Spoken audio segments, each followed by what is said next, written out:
อเจริญพรเอาต้นสาธุชนทั้งหลายสบายดีทุกคนมื้อนี้เฮาอยู่ไสอยู่ภูซี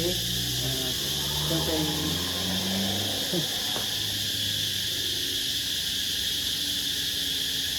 ใส่ทางทำกระบอกเอาคนรู้สึกแสบตาควันลายเกินอ่ะ เราต้องใส่แมสเหรอเฮ้ยต้องใส่แมสนะกันฝุ่น 2.5 PM นะ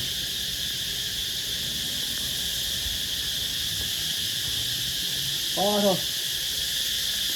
ขาปั่นเลย เสียงจักจันห้อง บ่ย่างขึ้นอันใดนี่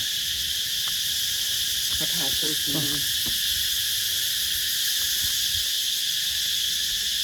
ดังมากขนาด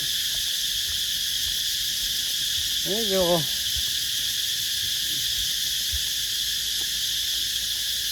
วัดตีนวัดภูสีเนาะไหวบ่ขึ้นเนาะ ไว ไหวบ่ล่ะ เป็นไวบอก เฮ้ยคือว่า ไอเอา ย่างมาได้บ่